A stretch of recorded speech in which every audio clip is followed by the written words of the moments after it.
मिलता है। हम तुम्हें शक्तिपात करते हैं। अरे राम राम बोलो, कृष्ण कृष्ण बोलो, राधा राधा बोलो, इससे बड़ी शक्ति कुछ नहीं। तुम्हें किसी के आंख में आंख मिला के शक्ति लेने वाली बात नहीं है। राधा लिखो, उसी का ध्यान करो, उससे देखो तुम्हारे अंदर कितना पावर आता है। वो है पावर। या मरण धर्मा शरीरों में शक्तिपात, इनमें शक्तिपात। अरे दिव्य चिदानंद शक्ति हृदय में बैठा है भगवान। तुम्हारी दृष्टि गई वहां?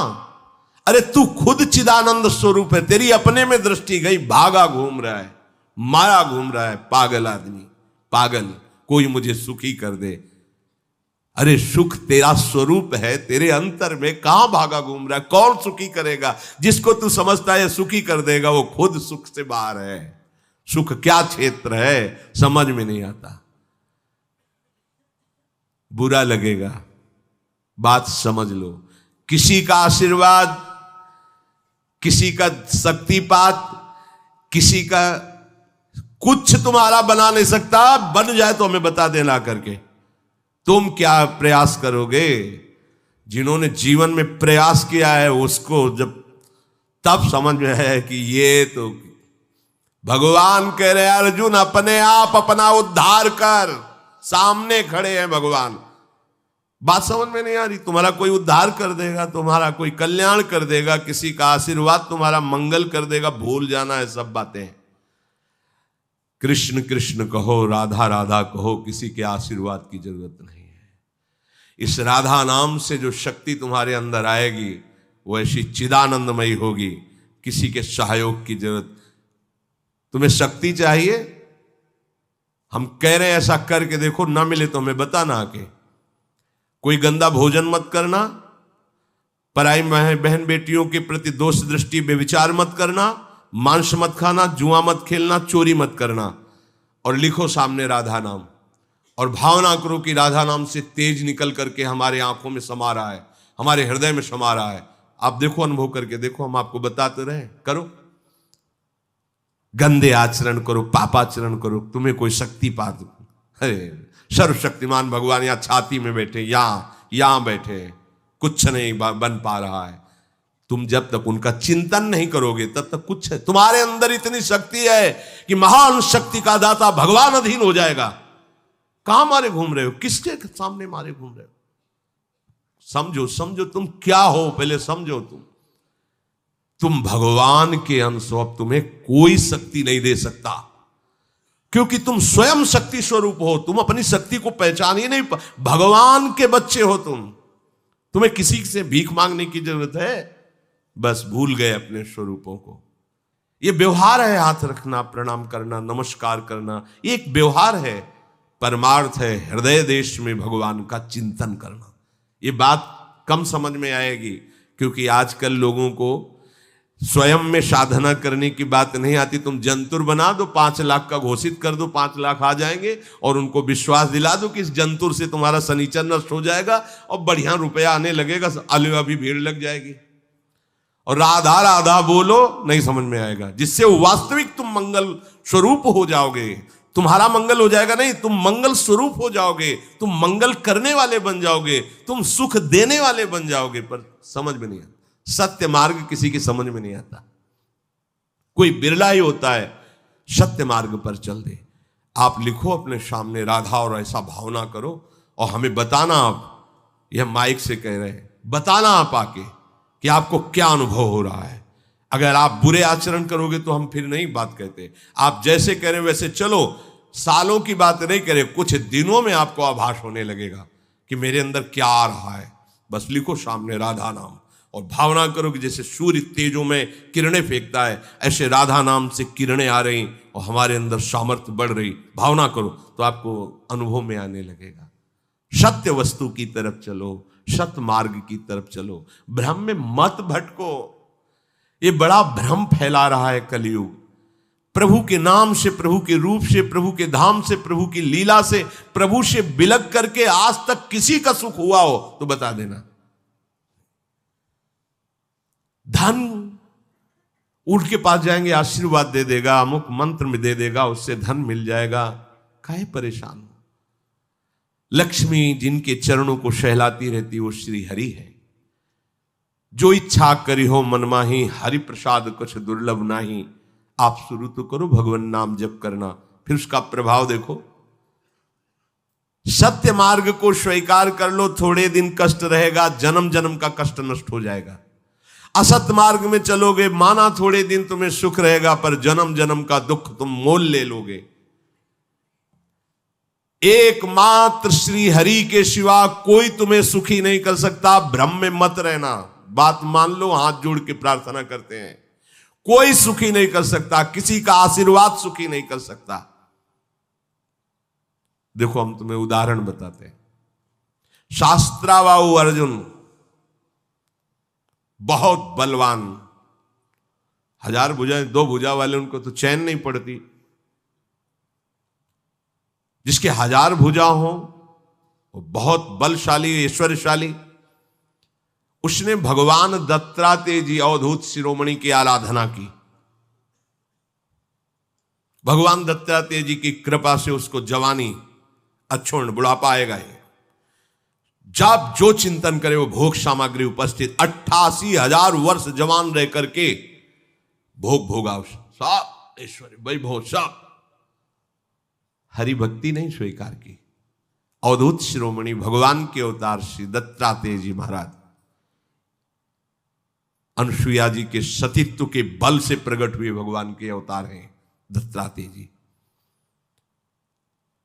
ना उसने नाम जप करना, ना भगवान की आराधना करना, केवल ऐसे महापुरुष का आश्रय लेकर उनसे सिद्धियां और भोग सामग्री और लौकिकता मांगी। उस लौकिकता का घमंड ऐसा बढ़ा कि ऐसा महत अपराध कर दिया जो कभी नहीं करना चाहिए। ध्यानस्थ बैठे हुए जमदग्नि जी और उनके साथ अभद्र व्यवहार करके गला उतार लिया। इतना बड़ा ये अपराध है, इसी अपराध का दंड पूरे विश्व को भोगना पड़ा। 21 बार फरसे से काट काट करके पूरे भूमंडल के जो आसुरी स्वभाव के राजा छत्र थे, कुंड के कुंड खून के भर दिए भगवान परशुराम जी ने। है वंश का विनाश कर दिया। क्या हुआ? इतने बड़े महापुरुष का सेवक आश्रय लेने पर ऐसी दुर्गति, ऐसी बुद्धि की एक ब्रह्म ऋषि का गला उतार ले लिया, जमदग्नि जी का। ऐसी बात। जमदग्नि जी के आश्रम में गए, जमदग्नि जी ने खड़े होकर स्वागत किया कि राजा भगवान का स्वरूप होता है। अब अपनी सेना के साथ थे तो गाय, दिव्य गाय थी, कामधेनु स्वरूपा। बस आदेश कर दिया कि स्वागत किया जाए। सेवक प्रकट हो गए, सामग्री प्रकट हो गई गौ से और पूरी। तो उन्हें पता लगा कि ये राज वैभव तो हमारे पास भी इतना तत्क्षण नहीं हो सकता, ये कैसे हो रहा है? तो उनका ये सब गाय का चमत्कार है। बोले ऐसी गाय तो राजाओं के पास होनी चाहिए, अपहरण कर लो। कैसी धृष्टता! वो अपने तपोबल से, भगवत भाव से तुम्हारा आदर कर रहे, तुम्हें तो प्रणाम करना चाहिए। जबरदस्ती अपहरण कर लिया। इतना द्वेष बढ़ गया कि गर्दन उतार दी जमदग्नि जी की। परिणाम में क्या हुआ? हम ये समझा रहे कि किसी का आशीर्वाद तुम्हारा मंगल नहीं कर सकता। और साधु महात्मा तो भगवान का आश्रय लेकर, संत महात्मा ये तो भगवान के अवतार है दत्तात्रेय जी। इनका संग, इनकी सेवकाई और इनकी कृपा पर क्या हुआ? क्या परिणाम क्या हुआ? ऐसा वैभव, ऐसा ऐश्वर्य। एक दिन नर्मदा में खेल रहा था शास्त्राबाहु अर्जुन, ऐसे भुजाएं उल्टा नर्मदा दिग्विजय करने के लिए दशानन रावण शिविर लगा था, डूबने लगा। बोले ऐसे उल्टा बाढ़ कैसे आ गई? बोले वो शास्त्राबाहु अर्जुन स्त्रियों के साथ जल केली कर रहा है, ऐसे कर दिया तो पूरी धारा बंद हो गई। कैसा है शास्त्राबाहु अर्जुन? रावण भी चलत दशानन डोलत। और सामने गए तो जैसे कोई खिलौने को पकड़ ले, ऐसे पकड़ लिया, रावण को घुड़साल में जाके बंदी बना के डाल दिया। दिग्विजय करने पुलस्त ऋषि आए, प्रार्थना की, तब शास्त्राबाहु अर्जुन ने उसे छोड़। इतना बलशाली। परिणाम क्या हुआ? अगर आप लोगों को लगता है किसी के हाथ रखने से, किसी के आशीर्वाद से कुछ काम बन जाता है, भूल मत करना। राधा राधा राधा राधा सब बात बन जाएगी, संशय मत करना। भजन ना करने पर संत महापुरुषों की कृपा भी होगी तो उसका परिणाम क्या होता देख लो ना आप। और अगर भजन कर रहे हो तो वास्तविक संत महापुरुष की कृपा के अधिकारी बन जाओगे। आशीर्वाद मांगने की जरूरत नहीं है। इतने अव्यक्त महापुरुष हैं, वो अपने आप आपको निहाल कर देंगे। मान लो कहीं से भी प्रकट हो जाए, कहीं से भी। यह दिव्यता का अनुभव तभी होता है जब आश्रित होकर भजन करोगे तो बड़े बड़े दिव्य महापुरुष आने लगते हैं और अपना परिचय बताते हैं, मैं अमुक ऋषि हूं, मुझे अमुक नाम से संबोधन किया जाता है, आप ऐसा करो, आप ये जपो, आप ये सावधानी रखो, वो सब बता जाते हैं। आशीर्वाद मांगने की जरूरत नहीं, करना आपको पड़ेगा भजन। भजन से ही बात बनेगी। मेरी प्रार्थना मान लो, ये भागना दौड़ना बंद करो कि कोई आपको दुख से निवृत्ति दिला देगा। किसी की भी ताकत नहीं दुख से निवृत्ति तुम्हें दिला सके। एकमात्र गरज कर कहते हैं कि भगवान नाम में ताकत है, भागने की जरूरत नहीं। सदा सदा के लिए दुख का नाश हो जाएगा। करो, जप करो। जब ऐसी बात करो तो फिर प्रश्न आते हैं कि भजन में मन नहीं लगता और सेवा में रुचि नहीं है, तो नरक की तैयारी कर लो भैया। सीधी बात है, मुंह चुपरी बात नहीं। भजन नहीं करोगे, भगवत सेवा नहीं करोगे, मनमानी आचरण करोगे तो उसके लिए फिर व्यवस्था अलग, दंड विधान है। आपको भजन करना पड़ेगा, आपको सुधरना पड़ेगा। कोई नहीं सुधार सकता। तुम्हारे हृदय में भगवान बैठे फिर भी तुम दीन दुखी और दुख पा रहे हो ना, तो किसका और तुम सहारा लेना चाहते हो? जब भगवान बैठे हैं हृदय में फिर भी तुम्हारा मंगल नहीं है, फिर भी आनंद नहीं है, तो उसमें कमी क्या है? तहां वेदस कारण राखा, भजन प्रभाव संत श्रुति भाग। भजन भजन, राधा राधा राधा राधा राधा, देख लो करके आप करो तो यही तिजोरी खुल जाएगी, यही हृदय में ही। ऐसी संपत्ति है प्यारे, निहाल हो जाओ। ये कोई संपत्ति है बाहर की? अरे अभी तो तुम्हें संपत्ति का परिचय ही नहीं मिला है। ये संपत्ति है कूड़ा करकट, इसे संपत्ति समझते हो? संपत्ति जब खुलेगी तो नाच पड़ोगे। अभी तिजोरी में चाबी लगाओ नाम की, राधा राधा राधा। जब परम धन खुलेगा हृदय से, निहाल हो जाओगे। सतरति सतरति सा लोकांतारयति। विश्वास करो, अपना घर श्री वृंदावन धाम है। प्रिया प्रीतम हमारे स्वामी हैं, उनसे बिछुड़ गए, संसार में भटक गए। अब फिर हमें जगाया जा रहा है, सो मत, जगो और अपने घर आओ। जन्म जन्म की थकान मिट जाएगी जिस समय लाडली लाल अपने चरणों में हमें पड़ा देखकर उठाएंगे ना।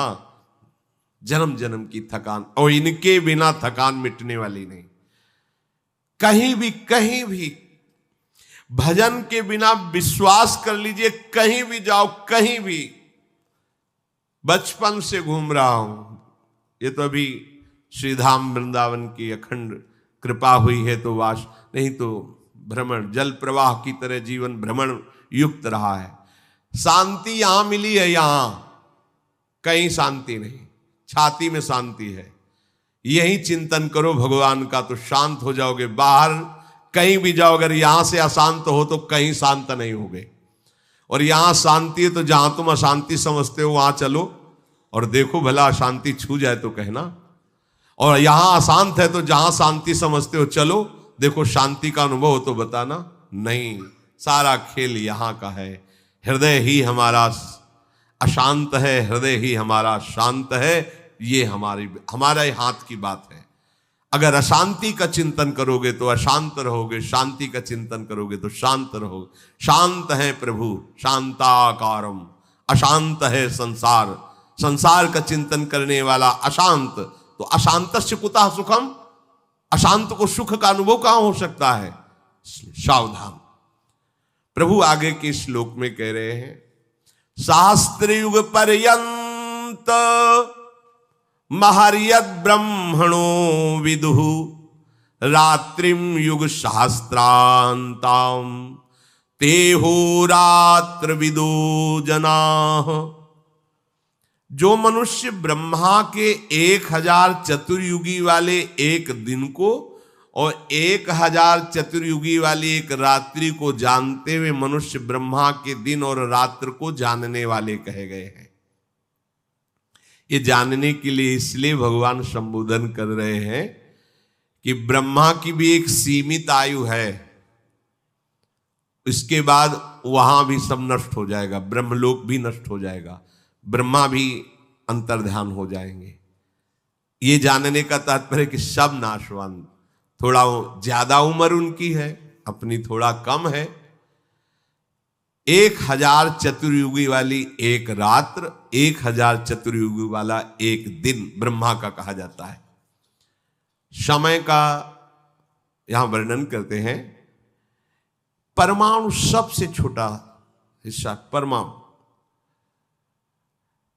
जब 2 परमाणु मिलते हैं तो उसे एक अणु कहते हैं, और जब 3 अणु, समझो, जब 2 परमाणु मिलते हैं तो एक अणु कहते हैं, और जब ऐसे 3 अणु मिलते हैं तो उसे त्रिसरेणु कहते हैं। जो झरोखे में सूर्य की किरण आ रही हो उसमें देखो छोटे छोटे उड़ते दिखाई देते हैं, उसे कहते हैं त्रिसरेणु। और जो 3 त्रिसरेणुओं के पार करने में सूर्य जितना समय लगाते हैं उसे त्रुटि कहते हैं। छोटी छोटी जो, तो कितना समय, बहुत, त्रुटि माने बहुत थोड़ा समय। शुरू हुआ है परमाणु से, अत्यंत सूक्ष्म। 100 त्रुटियों का एक वेद, 3 वेदों का एक लव, 3 लवों का एक निमेष, ये 3 लवों का एक ये निमेष हो गया, और 3 निमेष का एक क्षण, 5 क्षण की एक काष्ठा, 15 काष्ठाओं का एक लघु, 15 लघुओं की एक नाड़िका, 6 नाड़िकाओं का एक प्रहर, और 8 प्रहरों का एक दिन रात होता है मनुष्य का। 8 प्रहर का एक दिन रात, 15 दिन रातों का एक पक्ष होता है, कृष्ण पक्ष शुक्ल पक्ष, दोनों पक्षों का एक मास होता है, और 6 मासों का एक अयन, उत्तरायण दक्षिणायन, और दोनों अयनों का 1 वर्ष होता है। ये हमारी आयु का, समय का वर्णन किया गया है।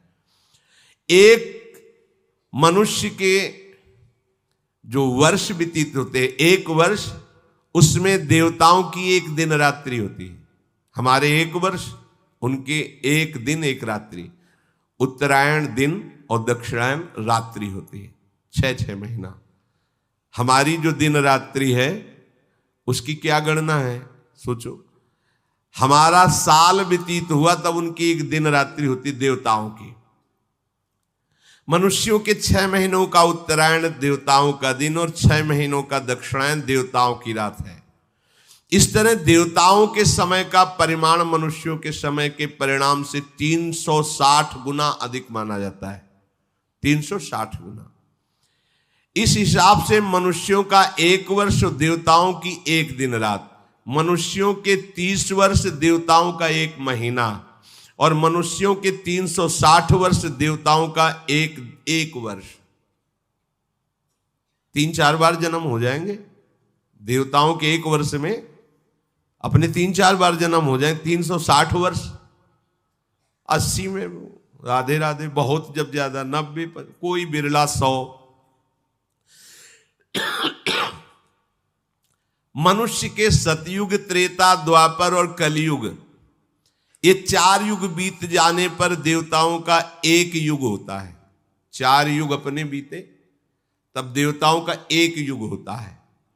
मनुष्यों के सतयुग के 17,28,000, त्रेता के 12,96,000, द्वापर के 8,64,000 और कलयुग के 4,32,000, ऐसे कुल 43,20,000 वर्ष बीत जाने पर देवताओं का 1 युग होता है। इसे चतुर्युगी कहते हैं, सतयुग, त्रेता, द्वापर, कलयुग। मनुष्यों और देवताओं के समय का परिमाण तो सूर्य से होता है, पर ब्रह्मा जी के दिन रात का परिमाण देवताओं के युग से होता है। देवताओं के 1000 युगों का मनुष्यों के हिसाब से 4 अरब 32 करोड़ वर्ष ब्रह्मा जी का 1 दिन माना गया है। 4 अरब 32 करोड़ वर्ष मनुष्यों के ब्रह्मा जी का 1 दिन होता है। 4 अरब 32 करोड़ वर्ष मनुष्यों के ब्रह्मा जी की एक रात्रि होती है। ये है मच्छर की तरीके है ना अपने लोग, जैसे मच्छर अपने सामने जन्मा हमारा, ऐसे ब्रह्मा जी के सामने कितने हम जन्म बतावें। 4 अरब 32 करोड़ वर्ष का एक दिन है ब्रह्मा जी का। हम कितने बार मरते जीते होंगे उनके दिन भर में, और रात भी इतनी बड़ी है। ब्रह्मा जी के इसी दिन को सर्ग या कल्प कहते हैं, रात को प्रलय कहते हैं। ऐसे 100 वर्ष की आयु ब्रह्मा जी की है। ब्रह्मा जी को भी पधारना पड़ेगा, ब्रह्मलोक भी भस्म हो जाएगा, नष्ट हो जाएगा, बचा क्या। जैसे हमें तुम्हें 100 वर्ष की, 80 वर्ष, 80 वर्ष, अरे 50-60 व्यतीत हो गए, कुछ पता ही नहीं चल रहा। 50-60 वर्ष ऐसे व्यतीत हो गए, अब पता नहीं अगले कितना समय है कि नहीं। ऐसे ही ब्रह्मा जी को भी पता नहीं चलता। दुकान फैलाते फैलाते शाम हो जाती है, समेटते समेटते रात खत्म हो जाती, फिर दुकान फैलाओ, यही है चल रहा है।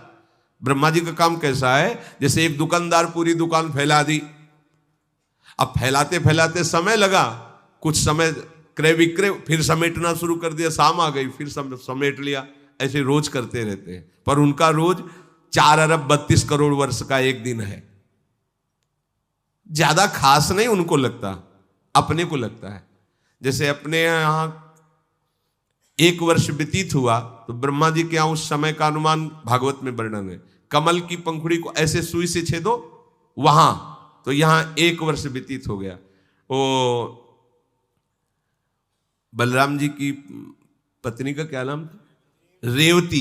रेवती के पिता महाराज रैवत, ये बड़े तेजस्वी तपस्वी पुण्यात्मा, इनके जैसा कौन होगा। तो ये सीधे 2-4 लड़के देखे तो पता नहीं चल पाया, तो उन्होंने कहा ब्रह्मा जी से पूछ लेते कि बिटिया के भाग्य में कौन दूल्हा लिखा है आपने। वहां गए, वहां नृत्य हो रहा था, तो कुछ क्षण रुके, नृत्य पूरा हुआ, तब ब्रह्मा जी से प्रणाम करके कहा, हाँ कैसे आए रेवती। बोले वो बेटी के लिए दूल्हा ढूंढ रहा था, तो अमुक अमुक कुल के राजाओं के राजपुत्रों को देखा, पर समझ में नहीं आ रहा किसके साथ। तो हम कहा आप ही से पूछ लें, सीधे भाग्य बता दो कि उसके साथ है तो हम कर देंगे। बोले उनकी तो कुल परंपरा नष्ट हो गई। बोले अभी तो आए थे। बोले जितनी देर में तुम यहां नृत्य देखते रहे ना, वहां युगों के युग निकल गए मृत्यु लोक में, कुल परंपरा खत्म हो गई, वो तो है ही नहीं। अब तो द्वापर युग चल रहा है, भगवान का अवतार हुआ है, अनंत फणधारी भगवान शेष बलराम जी के रूप में होते, जाओ दूल्हा है उनको ब्याह कर दे। ये है दशा समय की। हम अपने को बहुत मानते हैं, हाँ अभी जिएंगे कुछ कर लेंगे, मच्छर है मच्छर। वहां देखो 4 अरब 32 करोड़ का एक दिन है, और यहां भुनगे की तरह जीवन हमारा है। गर्व कितना कर रहे हैं, वही है कूप मंडूक, कुएं का मेढक उछल उछल, इतना बड़ा समुद्र है, इतना बड़ा समुद्र।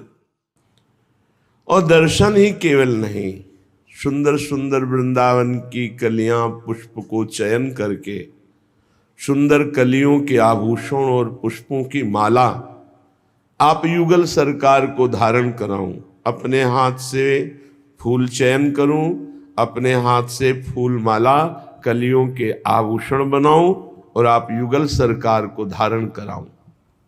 नवीन नवीन आभूषण, नवीन नवीन मालाएं, और विविध प्रकार से आपको सुख पहुंचाऊं।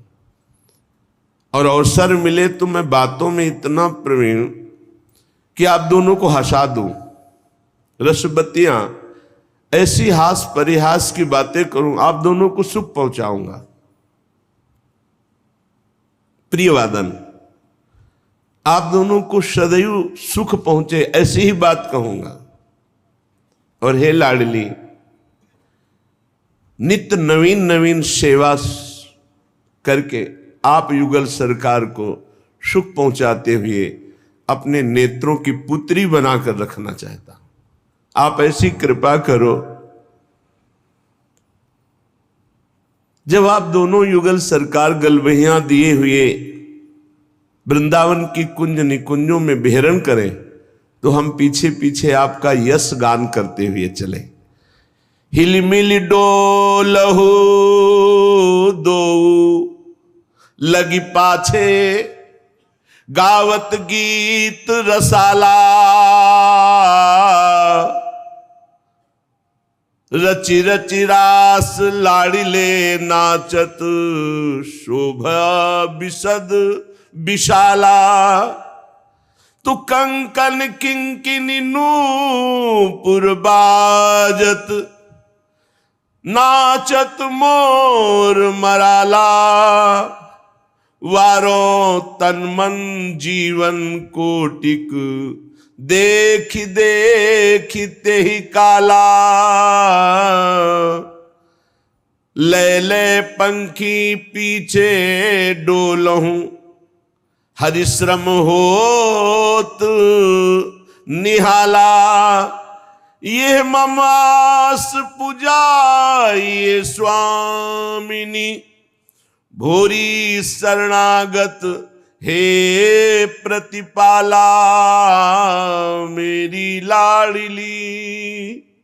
आप युगल सरकार जब वृंदावन की कुंज निकुंजों में विहरण कर रहे हो, फिर हम पीछे पीछे मधुर गान आप युगल सरकार का कर रहे। इतने में सखियों ने अद्भुत संगीत वादन किया। आप दोनों रास कर रहे। वृंदावन की मयूर मंडली आकर आपके साथ नृत्य कर रही, हंस मंडली, और मैं सुख को देख रही हूं।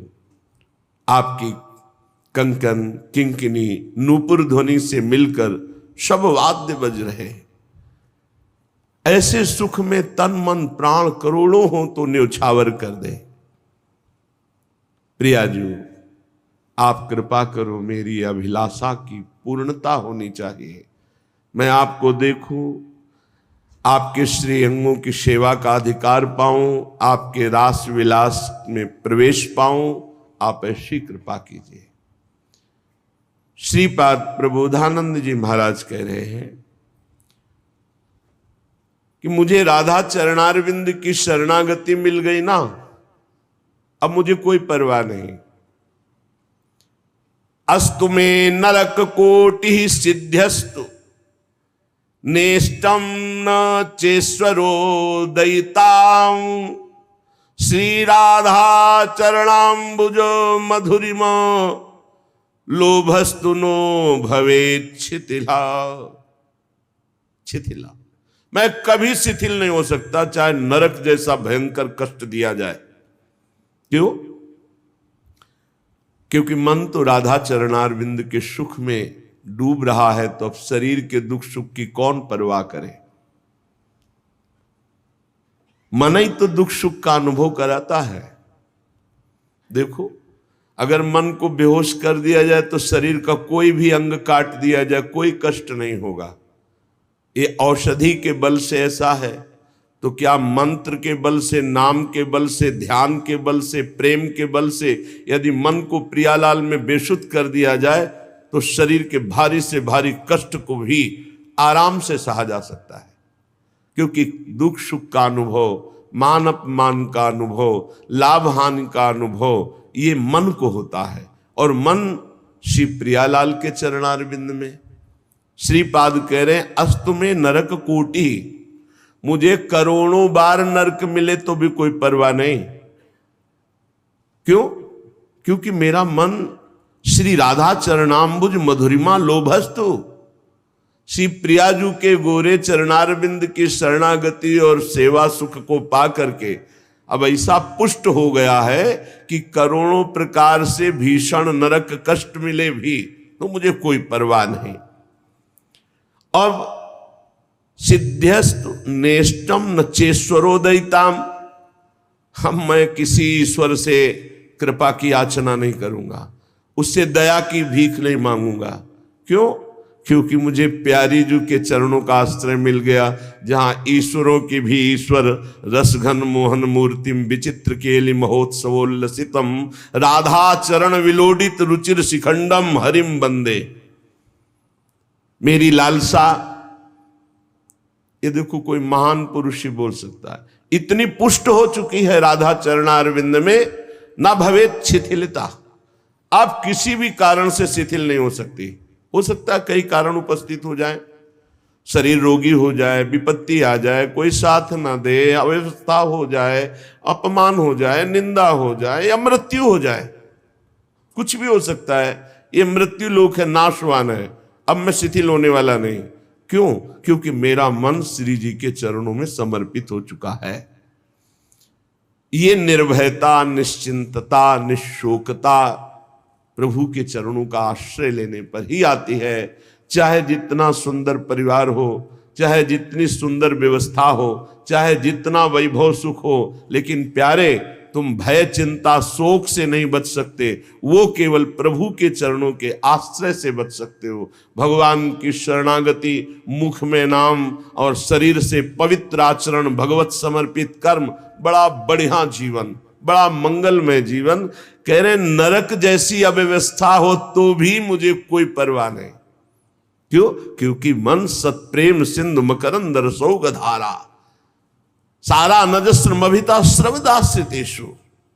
स्वामिनी जी के चरणारविंद से अजस्र प्रेम की धारा अपने शरणागतों के हृदय में प्रवाहित होती रहती है। ये गोविंद जीवन धनम है। जो ये गोरे चरणारविंद है, गोविंद के जीवन धन है, और उनकी शरणागति मुझे प्राप्त हुई। अब मुझे किसी ईश्वर से भी दया की याचना नहीं करनी, और किसी भी तरह, किसी भी प्रकार के कष्ट से अब मेरे मन में प्यारी जी के चरणारविंद की शरणागति में शिथिलता नहीं आएगी। ये बहुत उत्तम कोटि की स्थिति होती है जब हम बहुत भगवत